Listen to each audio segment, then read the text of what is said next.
मोदी सरकार के 100 दिन पूरे होते ही नरेंद्र मोदी को कुर्सी से हटाने की आवाजें बीजेपी से। नमस्कार दोस्तों, आप देख रहे हैं वीके मीडिया और मैं हूं विजय।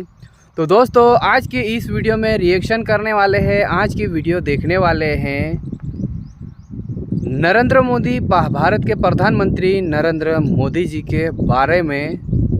तो आज का खास कर जो वीडियो है उनका वीडियो है ये प्रज्ञा मिश्रा, जो कि हर न्यूज़ इनकी डंके के चोट पर होती है, सही साठ होती है, जो सही होती है वही न्यूज़ बताती है प्रज्ञा मिश्रा जी। नरेंद्र मोदी सरकार के 100 दिन पूरे होते ही नरेंद्र मोदी को कुर्सी से हटाने की आवाज़ बुलंद हो रही है बीजेपी की ओर से ही।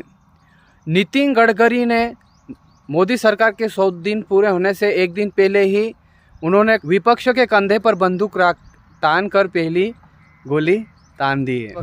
नितिन गडकरी ने कहा है कि विपक्ष ने मुझे पीएम बनने की सलाह दी। उनका कहना है अगर नितिन गडकरी पीएम बनते हैं तो विपक्ष भी उनका साथ देगा। अब ये बातें नितिन गडकरी नरेंद्र मोदी के 100 दिन पूरे होने से पहले क्यों कही, ये बात क्यों याद दिलाई? कहीं ना कहीं नितिन गडकरी पीएम बनना चाहते होंगे। नितिन गडकरी तो नागपुर के सांसद हैं, है ना, और विपक्ष उनका साथ देगी अगर नितिन गडकरी प्रधानमंत्री बनेंगे जब। तो चलिए आइए देखते हैं प्रज्ञा मिश्रा जी के साथ पूरी जानकारी, पूरा वीडियो देखते हैं। मोदी सरकार के 100 दिन पूरे होते ही नरेंद्र मोदी को कुर्सी से हटाने की आवाजें बीजेपी से ही बुलंद होने लगी। नितिन गडकरी ने विपक्ष के कंधे पर बंदूक रखकर पहली गोली दाग दी है। नमस्कार दोस्तों, 2 खबरें हैं और दोनों खबरें बहुत महत्वपूर्ण हैं। प्रधानमंत्री पद के लिए पहली बार खुलकर नितिन गडकरी ने दावा ठोक दिया है। इस वीडियो को जरा ध्यान से देखिएगा और समझिएगा। नितिन गडकरी कहां से सांसद है? नागपुर से। दूसरी खबर यह है कि संजय जोशी, जिनको मोदी और शाह ने बर्फ में लगा दिया था, सूत्रों के मुताबिक उनको बीजेपी का राष्ट्रीय अध्यक्ष बनाने की तैयारियां चल रही हैं। जी हाँ, संजय जोशी कहां के रहने वाले हैं? नागपुर के। अब इन दोनों के अलावा नागपुर में और क्या है, सोचिए जरा। क्या है? संघ का हेडक्वार्टर है।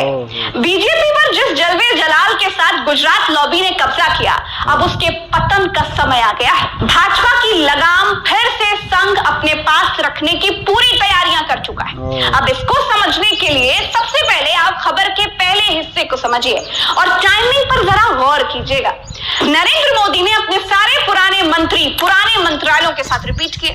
कारण क्या था? कारण ये सामने आया कि पुराने मंत्री रहेंगे तो पेंडिंग पड़ी हुई फाइलें जल्दी क्लियर हो जाएंगी। अब नया मंत्री आएगा तो उसे फाइल समझने में समय लग जाएगा। खबर ये थी कि पुराने मंत्रियों को शुरुआती 100 दिनों के लिए पुराने मंत्रालयों में रखा। अब मोदी सरकार के 100 दिन पूरे हो चुके हैं और 100 दिन पूरे होते ही गडकरी ने ऐसा बम फोड़ा है, ऐसा बम फोड़ा है जिसका सीधा संदेश यह है कि नरेंद्र मोदी प्रधानमंत्री का पद छोड़े। नितिन गडकरी ने मोदी सरकार के 100 दिन पूरे होने के एक दिन पहले कहा कि विपक्ष ने उनको प्रधानमंत्री बनाने के लिए ऑफर दिया था, लेकिन उन्होंने विपक्ष के ऑफर को ठुकरा दिया था। नितिन गडकरी को मोदी सरकार के 100 दिन पूरे होते ही ये याद दिलाने की जरूरत क्या थी कि अगर नितिन गडकरी पीएम बने तो विपक्ष सपोर्ट करने को तैयार है। दोस्तों, ये सीधे तौर पर नरेंद्र मोदी को चेतावनी है कि आपकी सत्ता का समय अब समाप्त हो चुका है। 100 दिन पूरे हो चुके हैं, अब आपके वानप्रस्थ का समय आ चुका है। दूसरी तरफ आप देखिए दोस्तों, तो चला चली की जो बेला है उसकी आहट गुजरात लॉबी को भी है। जी हाँ, और इसी बीच अजीत डोभाल पहुंच जाते हैं रूस, पुतिन के सामने बैठते हैं और पुतिन के दुश्मन यूक्रेन के प्रधानमंत्री से मोदी आखिर क्यों मिले थे इसकी सफाई देते हैं। वैसे तो 2 राष्ट्रीय अध्यक्षों की मुलाकात के बाद किसी तीसरे देश के प्रधानमंत्री के आगे सफाई पेश करने की कोई रस्म तो है नहीं, लेकिन मोदी ने ऐसा करवाया।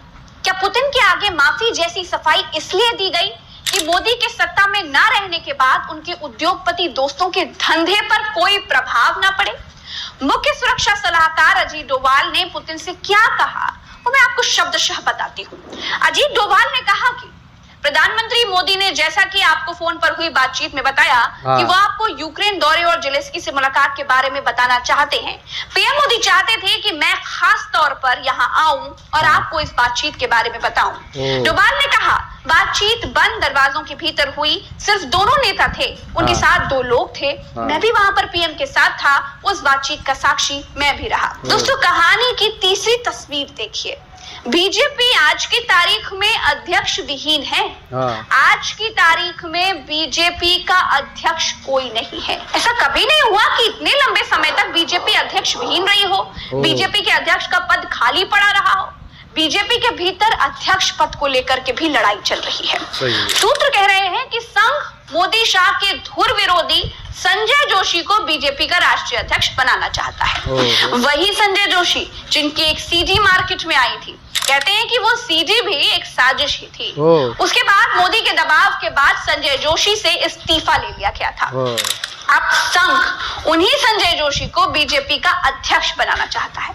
यानी दोस्तों, संघ पूरी तरह से गुजरात लॉबी का पैकअप करने के मूड में है। संजय जोशी की सीडी की कहानी भी बड़ी इंटरेस्टिंग है, इसके बारे में भी आपको जानना चाहिए। साल था 2003, मध्य प्रदेश के विधानसभा चुनाव चल रहे थे।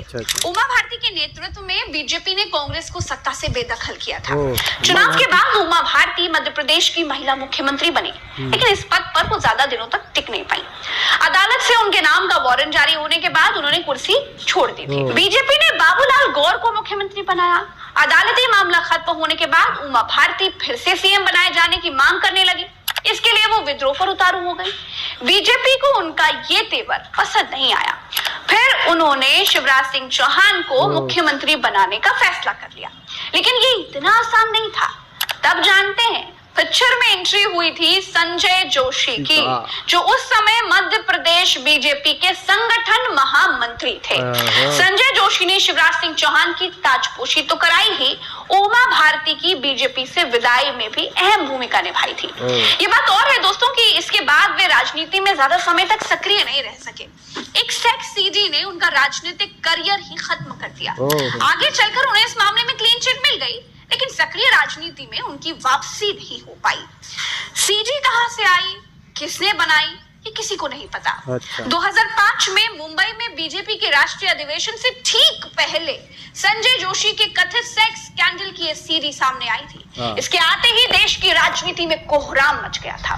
आजीवन ब्रह्मचर्य का व्रत ले चुके संजय जोशी इस सीडी में एक महिला के साथ कथित रूप से अंतरंग क्षण बिताते हुए नजर आए थे। 1.5 घंटे लंबी इस सीडी को गुजरात के एक होटल में जासूसी कैमरे से रिकॉर्ड किया गया था। जगह याद रखिए, कौन सी है?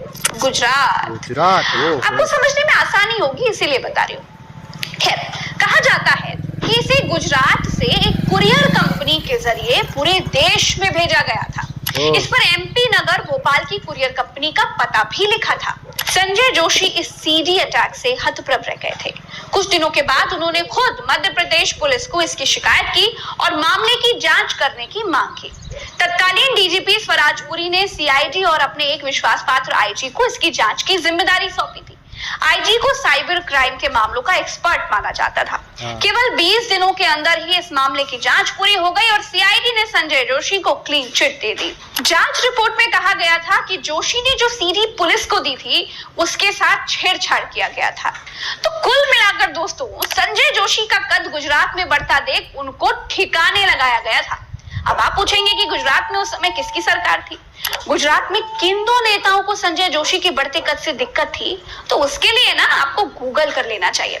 इस कहानी में जाऊंगी तो कहानी बहुत लंबी हो जाएगी। दोस्तों, मोदी शाह ने बीजेपी को ऐसे मोड़ पर लाकर खड़ा कर दिया है जहां पर खुद मोदी के ऊपर भी सत्ता छोड़ने का बेतरखाने दबाव है, जहां बीजेपी में भयानक सिर फुटबॉल चल रहा है। हरियाणा में अनिल विज ने और राव इंद्रजीत ने मुख्यमंत्री बनने के लिए घोड़े खोल रखे हैं।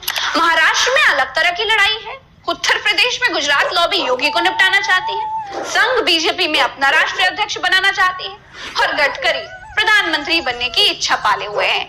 75 साल का उम्र वाला ब्रैकेट मोदी का इंतजार कर रहा है, वो अलग। चलिए दोस्तों, फिलहाल इस वीडियो में इतना ही। मुझे दीजिए इजाजत। नमस्कार, राम राम तो अस्सलाम।